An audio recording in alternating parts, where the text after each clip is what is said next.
әділет санат ұлымен, қуанасың күлесің, әділет санат ұлымен, көңілді боп жүресің, әділет санат ұлымен, қуанасың күлесің, әділет санат ұлымен, көңілді боп жүресің ғой бауырым.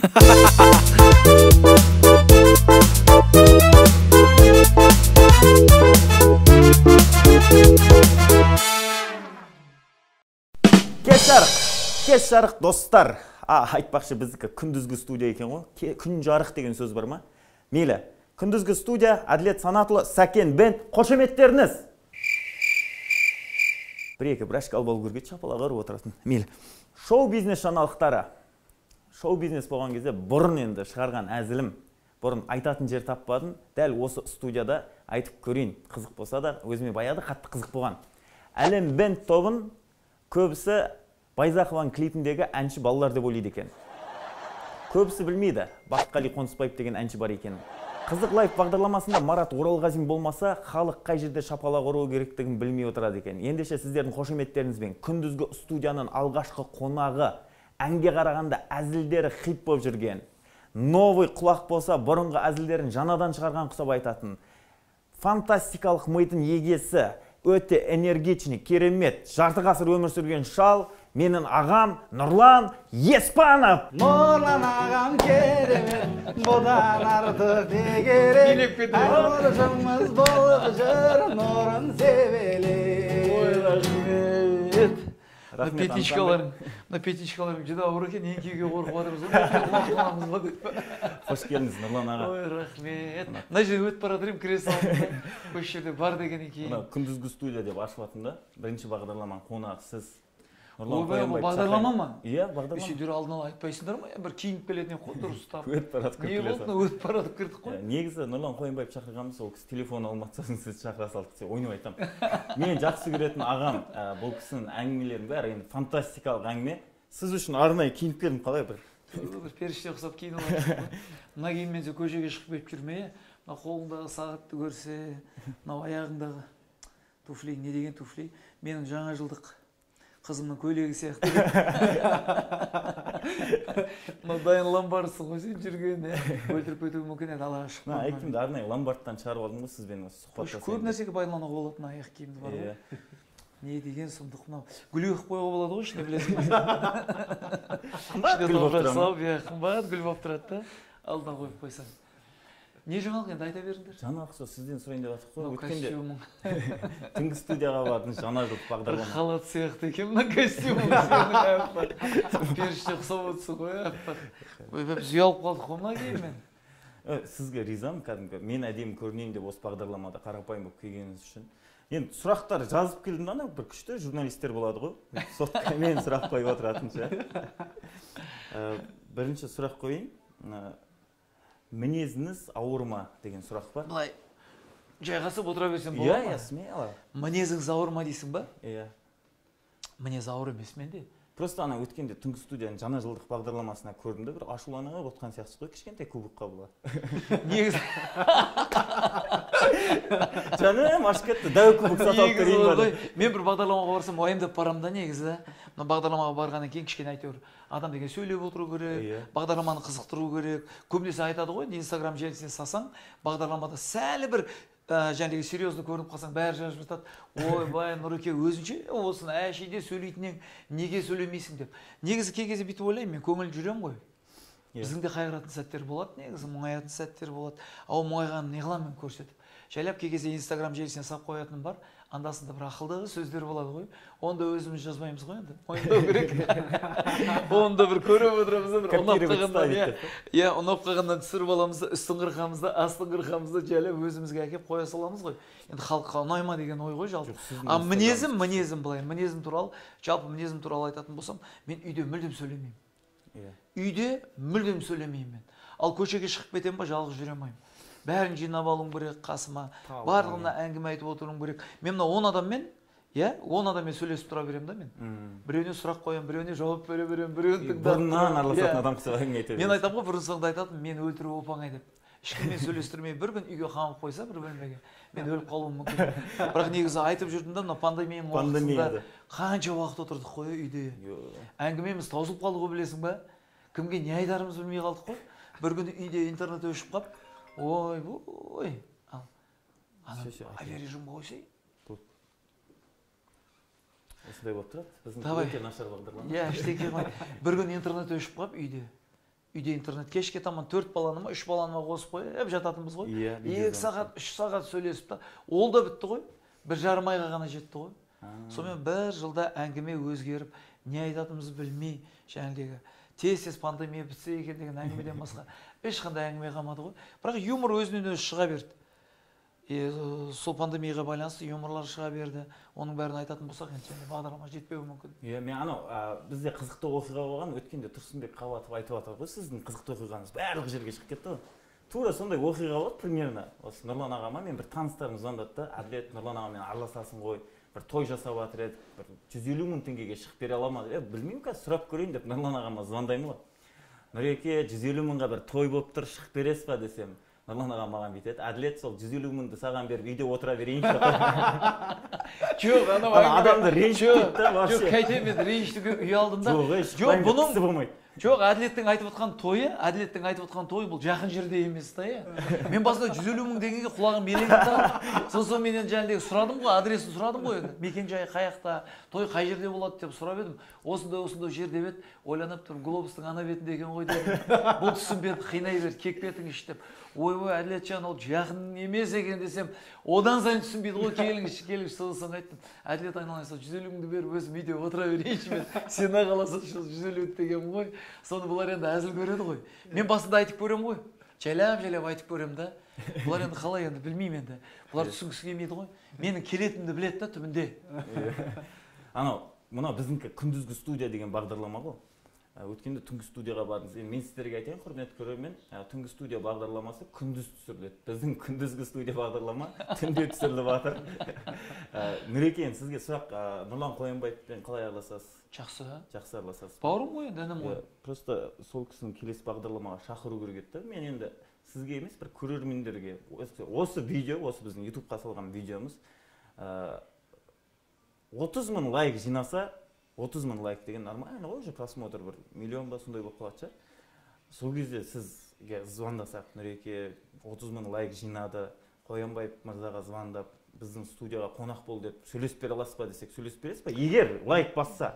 Негізі лайк басса сөйлесіп беруге болады. Бірақ мынау айтады ғой, негізі Нұрдан бастаған дұрыс болған. Сендердің бағдарламаларын нұрландырып кетейін, сендердің бағдарламаларына нұр жаусын деп келіп отырмын да. Бізде сөйтіп екеуміз айтып берейік. Нұр жауып тұрған көктемде. Дұрыс қой, нұрландар. Енді нұрландар нұрландырады ғой. Жалпы енді 30 мың лайк болса, мен сөйлесіп көрейін. Біз еще мына бағдарламаға тек Нұрлан деген кісілер шақырайын деп. Бірінші Нұрлан Еспанов сіз, Нұрлан Қоянбаев, сосын Нұрлан Абдуллин, Нұрлан Өнербаевты шақырып көреміз. Нұрлан Албан бар, сосын Нұрлан Иман бар, Нұрлан мен Мұрат, Нұрлан Сабуров бар, сосын бағдарламаны жабамыз. Негізі бірінші бағдарламаны Нұрлан Иманмен бастаған дұрыс еді. Иә, батасын беріп па? Енді батасын беріп, жаңағыдегі лентасын қырқып ашып беретін еді да, оқысын жаңағы дикий қабан деген. Сендерге енді қазір 30 мың лайк керек болып жатыр ғой. Дикий лайк, не дикий лайк санала береді ғой, сол себепті сол кісіні бірінші шақыру керек еді негізі. Сосын бір күшті сұрағым бар, өзімен баяғыдан қойғым келетін сұрақ. Сіздің памятіңіз негізі жақсы ғой, Білмеймін енді, көру керек. Бірақ енді память бұрын соң жақсы тұғын. Просто мен анау сіздің енді әңгімелеріңіздің бәрін жатқа білемін ғой. Сіз айтасыз, Асқар Көмекбаев екінші рет қайталап айтады кавер версиясын. Сон бір новый адам шыққаса, ана әңгімені бір қазірді шығарған адам қысып айта бересіз ғой, айтып қой демес па деп. Жоқ, мен Асқар Көмекбаевқа да айтамын ғой, Әділетке де айтамын. Мен миымды ашып тұрайын, бір қасық жеп алыңдар деймін да. Керек болады деймін да, бір қасық ми жеп алыңдар. Керек болады деп. Оның керек емес жерде бар да, кей кезде ойланып қоя беремін да соны. Негативке түсіп. Иә, сондай болады өзі. Енді бізде көрермендерде бәрімізде мен сізбен көп болды жолығып қалғанымызға, анау бар, той бар, не бар, жан-жақта жүріп қалдық. Енді январь, февраль видеозвонокынан кезі болайын деп тұр ғой, түнімен сөйлесеміз ғой. Бір осы уақытта новый шыққан әңгімелеріңіз жоқ па? Жаңа жылда бір болып қалған. Жоқ, менікі былай ғой, көбінесе барам ғой. Бір тойларға барсам, Нұреке, сен өлең айтпай қой дейді, өткенде бір кісі. Сен бір-екі әзіліңді айтшы, ақшаңды төлейік кете бер дейді, сөйтіп. Мен айттым, мен айналайын Нұрау дедім да, менің түрім Жанатбекке ұқсай ма бай деді. Менікі Түкаға ұқсай ма, Нұржан Төлеудиевке? Жоқ, ұқсамайды дейді. Тұрсынбекке ұқсай ма, менің түрім жоқ, ұқсамайды десем. Мен ондай әзіл айтамаймын сахнада тұрып. Ол әзіл кішкене менікі ортаның әзілі ғой, жай ғана дастархан басында. Моншада деп қоясың ғой. Моншада деп қоясың ғой, көрдің ғой. Бізде анандай әзіл шықты ғой айтпақшы. Бізде Нұрлан аға моншаны қатты жақсы көреді. Бір вайн түсіреміз дегенбіз, әлі түсірмей жүр. Жақсы вайн маған ұнады. Тамадағы негізі тойды басқарады, мықты басқарады. Сол мен айтам да, енді вайн қылып түсірейік деп ше. Нұрлан аға парда отырады, парға көп адам шыдай бермейді. Парда ана бір той егесін ұстап отырасыз деймін да. Көке, тойыңызда әнші болады, биші болады, камера болады дейді. Ана, болды, келісем дейді да. Пардан қиналып шығады ғой. Сөйтсе Нұрекен тұрып. Ерла, екінші той егесін жіберді. Жоқ, ол былай ғой, тағы да бүйтіп қояды ғой бұл. Тағы да бүйтіп қояды. Абай бегемен Асхаттарғанда аласыз ба десе, қазір кішкене ойланып көрейін десе, парды пш. Болды, алам. Сөйтіп мен бүйтем да бұған. Пардан шығармай тұрып, аудартып алу керек деймін да оған ақшаны жетесін. Сөйтіп ол шығып кеткеннен кейін жайлап есікті ашып, Ерлан екінші той негізін алып кіре берді. Şimdi отыр тойға бұласақ деймін да. Негіз баяғыда айтушы еді маған, үйдегілер айтқан ғой маған мамам. Моншаға түсе берген ғой. Сөйтсе мамам сондай ғой, бір күн айналайын балама үстіңе тиын шығып кететін болды ғой дейді ғой. Балықтың сыртындағы чешуя деді ғой. Тиын шығып кететін болды ғой, шықсайшы дейді да. Бірақ енді монша деген жақсы нәрсе ғой. Иә. Өте жақсы нәрсе. Мен де қатты жақсы көремін, бірақ сізбен барған кезде мен как будто моншаның фанат емес сияқты болып қаламын да. Жоқ, моншаға негізі ішпей түсу керек та. Сен сияқты ішіп түскен болмайды. Іште 40 градус анау сексен. Кесеміз деп. Нұреке, сіз енді көп адам әзіл айтасыз ғой. Осы Нұрекенің миы как фантастикалық мида бір анау кілем туралы, пылесостық туралы реклама шығарған ғой. Соны шетелде кәдімгідей Нұрекеннің әңгімесін, адам миына сыймайтын әңгімесін кәдімгі реклама қылып шығарған да. Анау астыңғы этаж, үстіңгі этажға келіп, не істеп жатсыңдар, біздің кілем потолокқа жабысып қалды ғой деген күшті әзіл бар да. Соны реклама қылып түсіріпті. Мен айтамын да, Нұреке, әрбір айтқан әңгімеңізді бір авторский қылып жазып қоймайсыз ба деймін да, күшті ақша түседі. Жоқ, менің бар ғой, осы әңгімелерімді көп алады осы. Көп алады ше, өзім көріп қалам. Мен негізі бар ғой, әңгімені былай айтпаймын ғой негізі, бір алдын ала дайындап алып келмеймін мен. Мысалы, көбісі ойлайды ғой маған, ой, Нұреке, сіз алдын ала дайындап жүресіз ба дейді. Жоқ, менікі аяқ асты. Мысалы, мен әділетті көрдім ғой, қазір мен аяқ киімін көріп отырмын, жаңағы үстіндегі және халат сияқты костюмін көріп отырмын, мойнындағы бабочкасын. Мен өзім миымда қорытыла береді ол әңгіме. Миымда қорытыла береді. Көбісі ренжиді да, Нұреке, сен киімдеріне тиісесің ғой, жаңағы әншілердің өнер азаматтарының, сен ойбай кемшіліктерін көп байқайсың ғой. Мен кемшіліктерін көп байқамаймын. Мен сол әншіге жарнама жасайын деймін да. Негізі әдемі костюмге, осы әдемі аяқ киімге қалай жарнама жасамайсың? Ал оны мен кішкене әзіл арқылы айтқым келеді. Оның көбісі түсінетіндерін түсініп жатады. Түсінетіндер ахаха, Нұреке өлтірдіңіз, жақсы болды деп жазып жатады да. Ал ішінде сол 100 комментарийның ішінде бір жаман бір 2 комментарий болады да. Білмеймін, мен ол жерге жазып жіберемін. Данышпандар, әзіл түсінбейтіндер, күле алмайтындар, қасындағы достары мүлдем әзіл айтпайтындар, іштеге жазбай қойыңдар деп жазам ғой. Соның өзінде төбесіндегісін оқымай, мынау не болды деп біреу жазып жіберді маған. Ата сақалың аузыңа түсті ғой. Әзіл айтқанша ақыл айтпайсың ба деп. Мен содан кейін оған жазып жібердім да, көрдім. Кездесейікші екеуміз деп. Ақыл керек болса, мен саған ақыл беріп берейін, қап қыл. Саған керек па дедім да. Сөйтіп бері қарай шықпады, ол жазбады ештеңке. Сол мен айтамын да, кей кезде маған комментарий жазғандардың ешқайсысы осы тойда кездеспейді ше. Нұреке деп келіп айтса да маған, өткенде сіздің ғана әзіліңіз ұнамады, мен соған сонда комментарий жаздым. Сол әзілді сіз қалай ойлап таптыңыз, сол дұрыс па дұрыс емес па десе, мен сол жерде айтар едім. Ол негізі бар ғой, былай да, мен әділетті көріп қалдым да, әділетке әзіл айттым ғой, әділетке ұнап тұр ғой. Мен сырттан айтқан жоқпын ғой оны. Әділеттің өзін айттым. Мен мысалы бағдарламаға кіріп қалдым. Сөйтсем Әбжаппар Әлқожа тұр. Інім ғой енді, үстінің бәрі әйнек, шиша қарап тұрып айта салдым. Ойбай айналайын Әбжаппар, үстіңе люстра құлап, не бәле деп. Содан кетті да әзіл. Менікі жай ғана аяқ асты былай. Иә, анау сосын жыланды бір теуіп киіп алғансың ба деген. Содан кейін сондай туфли шықты ғой, көрдіңіз ба суретін? Шығып кетті ғой, ештеңе емес, екіншісін айтқан мен. Крокодилдің аузына секіргесін деп. Сол сияқты нәрселер көп қой, менде шығып кете береді. Аяқ асты ғой ол. Бірақ енді ұнамайды. Бір күні бітеді. Біреулер жазып жіберді енді. Нұреке, тізе шығып кетті ғой. Мына әңгіменің деп ше. Білмеймін ата тізесі қайыр деген ше сол әңгіменің. Мен өзім білмеймін енді аяғы қай жерде, оның басы қай жерде, тізесі қай жерде ол әңгімелер. Жай ғана енді әзілмен айтылатын әңгіме ғой. Негізі кей кезде күліп өмір сүру керек қой адам. Мұңаятын сәттер. Біздің де кішкене мұңаятын сәттерде кездеспеген екен деймін да олар. Иә. Мен енді сол анау әзіл түсінбейтіндер, сіздің әзіліңізге сырттай ренжитіндердің атынан бір сізге әзіл дайындап келдім да. Иә, ана әзіліңді айтып жіберейін де сенің. Соны өзім айтайын деп жатырмын ғой. Мен жүргізуші едім, арасында жүргізейінші еді. Жоқ, жүргізші әлі. Нұрлан Еспанов туралы бір 4 әзіл дайындап келдім, 4-5 әзіл. Енді өзіңіз қалай қабылдайсыз көрейін. Мына әзіл шыққан біздің Нұрлан Еспанов ағамыз өте жас көрінеді да. Мысалға бұл кісі биыл 50-ге, конкретно 50-ге толатын жасы. Енді қатты жас көреді бір. Кейбір адамдар 40-та, 35-те деп жұмсап жүреді да. Сол бір күн Нұрлан Еспанов 100-ге келіп қайтыс болған ғой. Сөйтсе елдер тұрып, мә, жастай кетті ғой деп айтады. Екінші әзіл. Нұрлан Еспанов ағамыз ән сатқан кезде өзім алған бағасына беріп атын, үстінен дым көрмей атын деп сатады деген. Үшіншісі, бұны өзім шығардым. Енді бұл внутряк болуы мүмкін, Нұрекең үйіне барғандар білетін шығар. Нұрлан Еспанов ағамыз ұмыт қалмау үшін алған медальдары мен алған атақтарын жаттап жүреді екен де.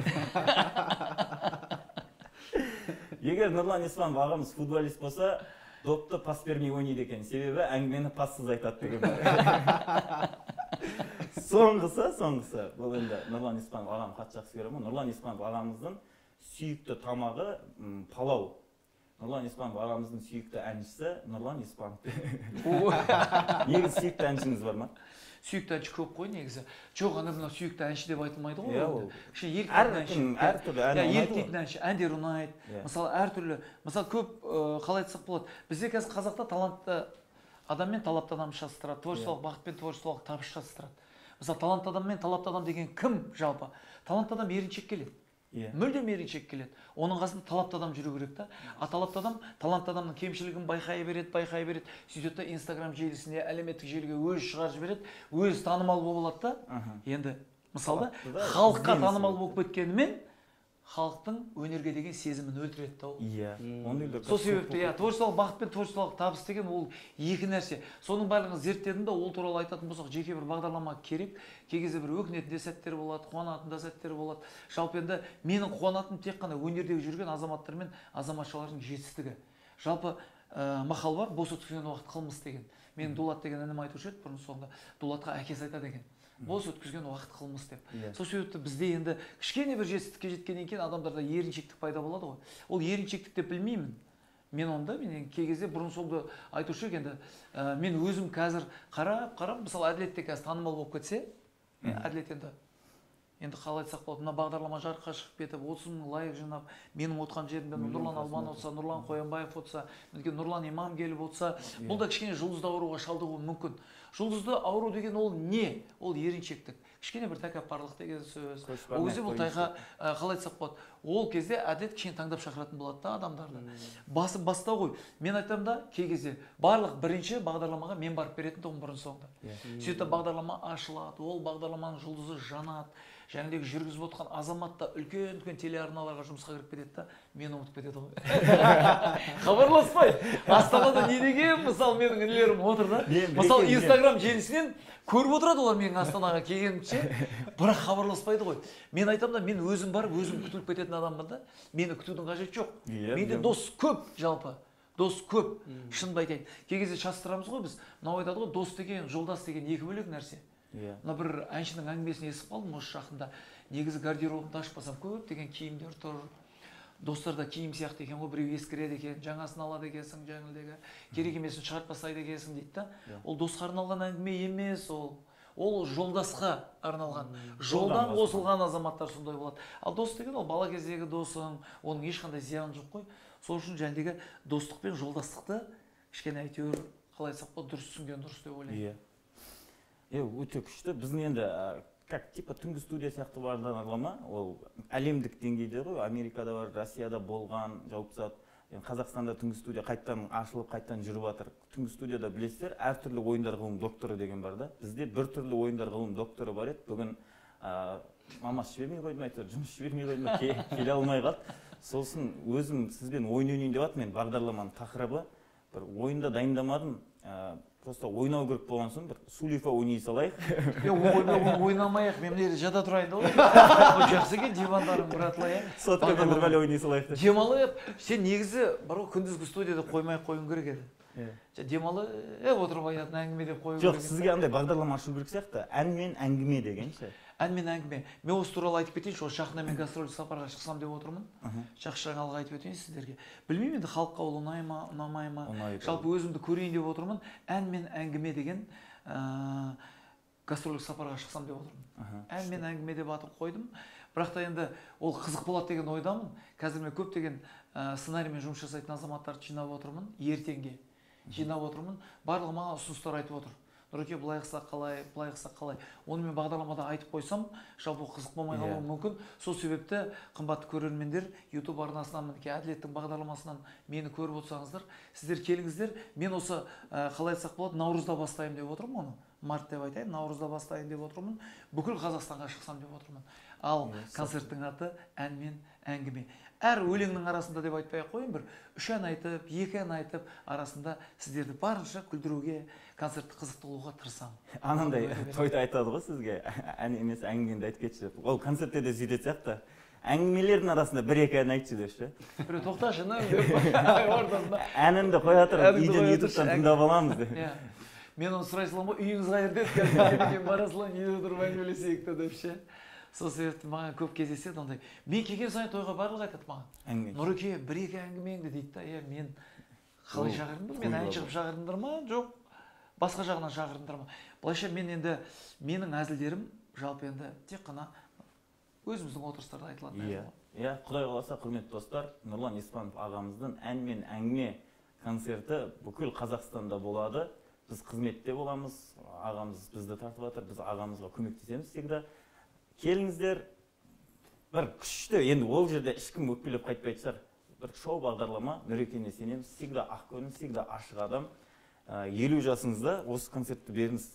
Март айында толасыз ғой сіз, марттың қаншасы? Жоқ, оны айтпаса енді. Айтпай ақ қойын ба? Қыздар құсап жасын айтпай қойсын. Қазір ана жастардың арасында андай болып кетіпті ғой, жасың қаншада десе нормальный шүкір дей салатын болды. Жоқ, меніңше мені бір тойға барам енді, ұлан асыр, той болайын деп жатыр, жәндегі бардым. Сөйтіп жәндегі тойдың егесінің шопыры бар екен, маған келіп брачка қалайсың, інім қалайсың деп арқамнан ұра береді, мойнымнан қыс қояды жәндегі. Тойды жақсы өткіздік ана тойды. Сөйтіп тойдан шыққаннан кейін жәндегі ағамыз айтып қалды, Нұрланжан, той өте жақсы өтті, сен жақсы жүргіздің. Ол кезде жүргізем тойды, тамадан жақсы жүргіздің деді. Не болып қалды, аға, тыныштық па деймін, тыныштық болғанда ертең құдалыққа қалшы, кешкісін шығарып салсаламыз. Құдалық күндіз 12-де болады деді. Мына шопырға қалам десең, үстінен ақшасын қосып берейік, мына шопырға сен паспортын бере сал деді. Сөйтіп шопырды сол ғой жәндегі, мен мойнымнан қысып жүрген. Сөйтіп паспортымды бере салайым, ана шопырдың аяғы істемей қалды. Қолына паспорт түсіп қала жаздады. Бүйтіп паспортқа бір 15 минуттай қарап тұрды ғой. Сөйтіп жәндегі кетті. Сөйтіп той бітеді, жаңағыдай жақсы боламыз, үйге барамыз, үйден шай ішеміз. Сөйтіп мен жерде қонақ үйге апарып тастау керек болды гостиницаға. Сөйтіп алып кетіп бара жатса, айнадан қайта-қайта қарай береді. Мен артында отырмын. Сөйтіп артында отырып айта салдым. Братан, не болды, настроениең түсіп кетті ғой деймін, Нұрлан аға. Кешіріңізші, мен негізі 83-пін ғой дейді. Менен 10 жас кіші да, мен айттым, сен братан болып жүре берші маған дедім да, кешіріңізші дейді. Мен оған айттым, сен кешірім deyip сұрама дедім. Кешірім deyip сұрамайды. Бір аптадан соң мен Астанаға келем, сен кешірім сұрауға дайындал болу. Бірақ бар ғой, өкпе жоқ, бағдарлама арқылы айтып өтейін, кешірімді күшті сұрады негізі. Сұрады ма? Негізі кешірім сөйтіп сұрау керек қой, күтуі, жәнедегі алып кетуі. Айтып тұрмын ғой, кешірдім мен оны. Күшті онда, жақсы екен. Кешіргенде сол туралы әңгіме айтып жатсың. Мынау Әділет бар ғой, Таразға барса ше, білмеймін мен. Шаршап қала береді, үйінде қаша береді. Болмаса бойдақ қой. Бұда от жоқ та. От жоқ. Мен ұрсам, мен айналайын, сен лап-лап-лап тұруын керек қой деймін да, бұл не ол? Кішкене әйтеуір пілік қана жанып тұр да бұдай. Мен кете берейін аға деп тұра ма? Астындағысы жәндегі бітіп қалғанда, соляркасы бітіп қалғанда, пілігі жанып тұр. Мен ұрсам бұған, айналайын, сен бойдақсың ғой, сен қайнатуың керек қой мына жерде деп. Бұл кете берейінші. Мен кете берейін аға. Содан соң бір күн бойы ұялы телефонға дейік. Соткаға қалай қарап жата беретініне түсінбеймін. Ол қазір көп деген адам шығар, телефонмен отыра береді. Біз енді жұмыс істемеген соң сөйтіп телефон жұмысымыз сияқты қараймыз ғой. Мен нервім шыдамайды екен оған. жалпы біз енді біздің уақытымыз өте қиын еді. Қазіргі әншілерге, қазіргі өнерде жүрген азаматтарға жақсы ғой. Біздің уақытымызда белгілі бір жаңағы көркемдік кеңес бар еді да. Көркемдік кеңес барлық нәрсеге қарайды. Бір әнді жарыққа шығарудың өзі өте қиын еді. Қазір сендерге оп-оңай ғой. Мына қарашы, мысалы баяғыда мынандай аяқ киім жоқ тұғын біздің уақытымызда. Сені қазір Киркоровпен басып көрсе ұрып өлтіреді ғой. Аязаттың суреті әдемі екен. Бұл енді сәл жаңа. Баяғыда біздің ауылда айтып едім ғой мен, 31-не шаң болып жатады ғой, білесің ба? Иә. Аязатта шаң болып жатады айтып едім ғой. Сол сияқты Аязаттың әдемі екен сен. Рахмет келгеніңізге. Нұрлан аға, Құдай қаласа осы бағдарлама YouTube-қа шықса. Негізі қымбат ханымдар мырзалар, сіздерге айтып өтейін, Әділет енді бағдарлама ашыпты, мінекей тұсаукесері құтты болсын деген береді.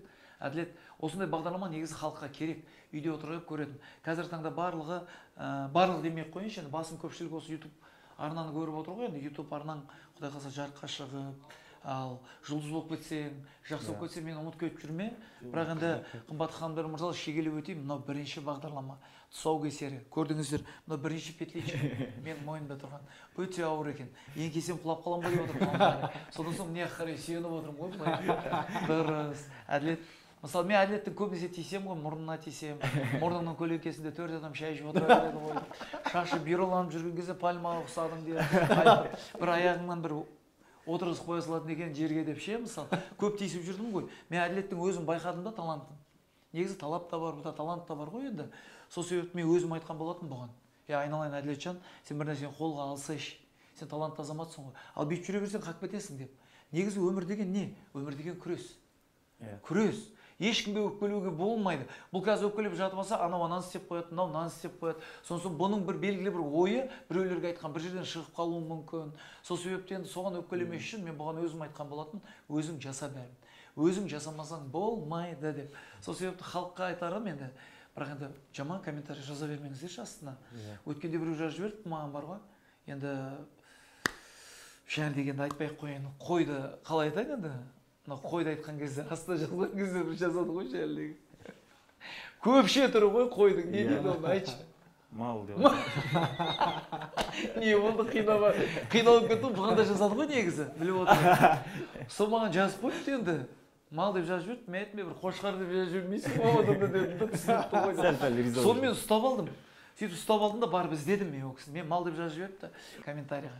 Мен іздедім ол кісіні, таптым негізі. Тауып алдым, дүкені бар азамат екен, барып дүкенінде анасы да бар екен оның. Ар жаққа қарай кіріп кетті, дүкенді айттым, мен ары қарай қашатын жер жоқ қой. Бері қарай шық дедім. Сол мен айттым, малға ұқсайын ба дедім да мен. Қошқар деп жазып жүрмейсің ба? Неге жаздың десем, Инстаграмыма адам жинап алайын деп едім. Сөйтіп жинайын ба дедім. Сөйтіп енді анасы айтады келіп маған, айналайын Нұрланжан, сенімен бұрын соңды бұл кісі араласпайтын еді. Сен не үшін келдің бұл жерге дейді да. Соны кетіп баратып айтып кеттім енді. Балаңыз жас тәрбиелеген екенсіз деп. Не деймін енді? Бір сөзбен айттым. Балаңызға тәрбиені өлтіріп берген екенсіз. Балаңыз қандай жақсы азамат мінекей. Қолын алып сәлем беріп кетейінші деп келдім деді. Сөйттім де кетіп қалдым. Не деймін енді? Бірақ мен оны блоктан шығарған жоқпын. Ол кісі қазір блокта тұр. Шынымды айтып кетейін. Ол жігіт негізі көретін жерім бағдарламаны. Сіздің инстаграмыңызда сотталып кетті деп қойсаңызшы. Біреулер айтады ғой, мен көбісіне айтамын негізі. Мына инстаграм желісі деймін да, кей кезде күйіп кетемін. Миллионнан асқандар бізбен араласпай қойып жатыр ғой қазір. Қазір мен челлендж ойлап таптым ғой. Миллионнан кейін араласайық, миллионнан кейін араласайық. Оны сатып болдым қазір. Сөйтіп бір күн тойға барсам, білмеймін енді болашақта енді өнер азаматтарының тойында миллионнан асқан, миллионнан аспаған деп береді ау деймін тілекте. Бірінші аңлар шығады. Жасқа қарамай, жасқа қарамай. 3 миллионы бар азаматтарды ортаға шақырамыз. Той ашу салтанат деп соларды жіберіп, біз жерде 955 мың ең артынан шығып жүрсек болар еді. Сол кей кезде ойланып қоймын, үйдегі Олжас ұлымды айтып қояды ғой маған. Папа, көбірек әзіл салсаңызшы, көбірек әзіл салсаңызшы. Мына ата сақалың аузыңа түсіп деп жазып отқан кезде қайтып әзіл саласың. Құрметті көрермен, андай негатив жазатындар Нұрлан ағама жазбай-ақ қойыңыздаршы. Бұл кісі өте позитивный адам. Қаншама адамға енді 100 комментарийдің 2-еуі жаман жазса, анау 98 еленбейді да, біз ана 2 адамды кіріп қараймыз, неғып бізді жамандады депші. Анан суреттерін көрсем бір баяғы Nokia-мен түскен суреттер, сосын сәл жәніміз ашып қарайды да, сол себепті анандай өздеріңіздің негативтеріңізді сыртқа шашпаңыздар. Бұл кісі басқа өнердегі адам ешқашан біреуге жамандық ойламайды. Бұл кісі елде той болса, ел қуанып жүрсе, пандемия болмаса, бәріміз жақын күліп ойнап, Мен Таразға бұл кісі келеді да мені күтіп алады. Әділет, келсейші, сен жассың ғой, 30 айды. Баған айтып отқан сол ғой, мен тұрам, мен кете берейін аға деп. Мен өзім мысалы Криштиану Роналдуны жақсы көремін да. Бір күн Криштиану Роналду бір Манчестер Юнайтед деген клубқа келген кезде гол салмай кетті да енді. Кішкене әйтеуір білмеймін. Белгілі бір себептермен жол болмады ма. Сосын бір күні құлап қалды. Поледа құлап қалды. Ойнап атып та, құлап қалды. Сөйтіп мен бүгін құлап қалдым деп жазып қойған ғой. Сен бізде жазып көрші, мен бүгін құлап қалдым деп. Айтпай-ақ қойын, астына малсың ғой, құлайсың ғой деп жазады астына ше. Сол себеп, анау құлап қалдым деп жазған екен бар ғой, ананың лайығын көріп атқан азаматтардың айта алмайын бар ғой. Барлығы жаны ашып жазған ғой. Сен тұрасың әлі. Іштен кетпейді, сен бір жет құлап атқан жоқсың ғой, мынау где-то 100-ші құлауың ғой. Бізде құлап қалдың десе, сауап болыпты деп жазады. Бізде құлап қалдың десе, ой, сауап. Сол керек саған. Сол керек саған. Білгенмен сен құлайтын деп шығарды бар ғой. Сен құлауың керек еді. Сен бүгін құламай, ертең құлағанда бұл басқаша болар еді деген сияқты да. Рахмет, Әділет. Сізге рахмет, Нұреке. Қаншама енді өнер адаммен араласамыз, бірақ бір әзілі бар адам шақырып, бір күшті позитив сіздерге сыйлағымыз келеді. Нұрлан аға өте қатты рахмет. Келесі бір бағдарламамыз дамыған кезде тағы бір шақырамыз. Ол кезде бір ойындары болады. Мінерге бендке бір барабан аламыз. Деп бітірсе күшті да.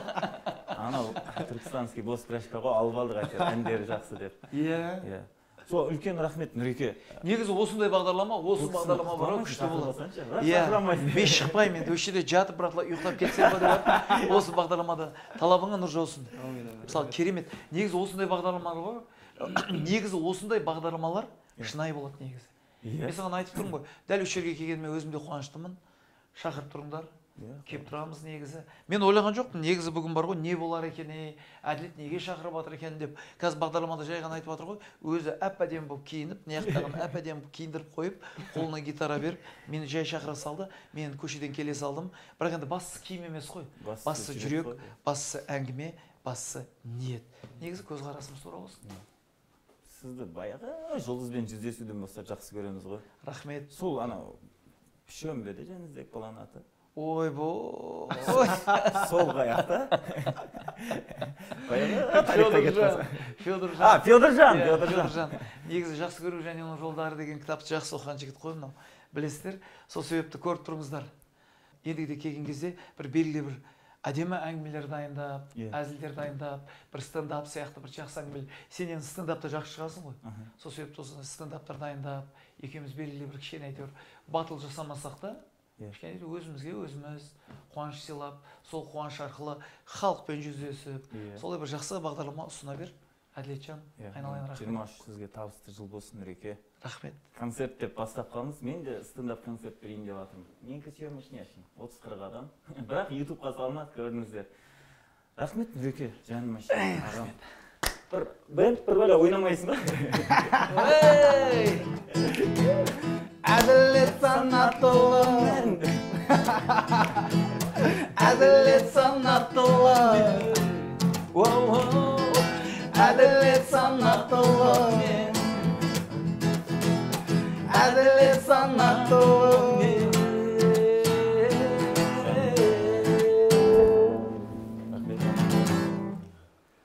Кеттік кальянға.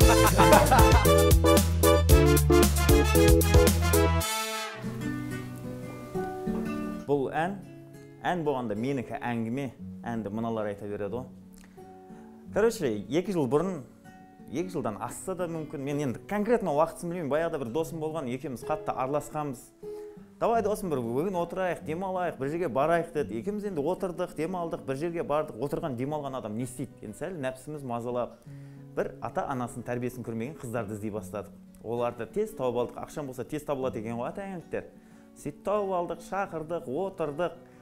Сонымен арада бір апта өтті. Енді ана қыздардың арасындағы бір әдемі қызбен, енді оларда онша емес қыздар болмайды ғой, онша емес қыздарды ешкім шақырмайды ғой. Әдемі қызбен мен досым кездесіп, киноға барып, сөйлесіп жүр екен, досым жайшылық па дедім. Бірақ оны жай әшім пайдаланып жүрмін деді, пайдалансам, молодец, красавчиксің дедім. Сөйтіп бір күні туған күндерімізге шақырады, отырыстарға, тойға шақырады. Сөйтіп мен айттым, брат, ол сен отырысқа, туған күнге шақыратын қыз емес қой деп едім. Ана жігіт тұрды, маған айтқан жауабы: Нескен, оның басқа қыздардан нескен, оның басқа ешкім жоқ қой нескен,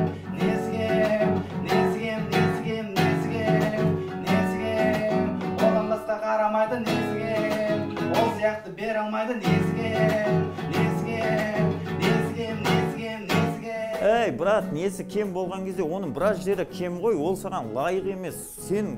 Мен сен баяғыдан танимын, баяғыдан білем, мен сен қатты жақсы көрем, мен сен ол қызға қимайым. Брат, оны не қыласың? Тасташ деп ем, ана жігіт маған ашуланады. Не істейсің оны деп ем, келін қылып алам дейді. Келін қылып алсам, мен оның қолынан шай ішкім келмейді. Мен емес, сен енді ата-ананды ойлашы, ата-анана сондай келін шай құйып беріп тұрса, ұят емес па? Сөйтсем, ана жігіт қоймайды, алам, жүрем, тойым жасайым деп. Брат, басқа қыз бар ғой, тойына бір тәртіпті, тәрбиелі қыздар табамыз ғой деп ем.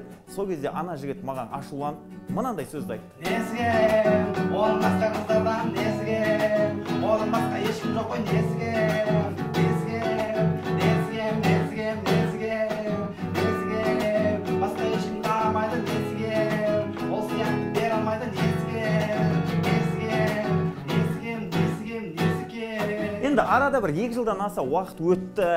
Ана жігітпен енді араласпай кеткенбіз. Өткенде бір где-то 2 апта бұрын ана жігітпен жолығып қалдық, көрісіп қалдық. Енді баяғыда араласқан соң сағынасын, жағдайын сұрадым, қалай, ана қызың қалай, бала шағаң бар ма деп ем. Ана жігіт енді сезімі басылған, махаббаты таусылған. Мә, брат, баяғыда сен ақылың тыңдау керек еді, сол қызды алмай-ақ қою керек еді дейді. Неге десем енді күніге үйінде ұрыс. Енді сезім таусылған адам баяғы жүрген жолы есіне түседі, үйіне барса ашуланады, үйінен кетсе ашуланады, бір жерге шықса қызғанады. Сөйтіп маған ана досым айтады, мен ана қызбен айырылысатын болдым дейді. Сол кезде мен отбасыға жаным ашып, онымен айырылыспа. Енді ол қыздың басқалардан несігем дедім ғой. Несігем, оның басқа қыздардан несігем, оның басқа ешкім жоқ қой несігем, несігем, несігем, несігем, несігем, несігем, басқа ешкім қарамайды несігем, ол сияқты бере алмайды несігем, несігем, несігем, несігем, несігем. Еш нәрсесі кем емес, бәріміз адамбыз. Әділет Санатұлы, Сәкен Парманқұл, күндізгі студия, келесі кездескенше. Рахмет!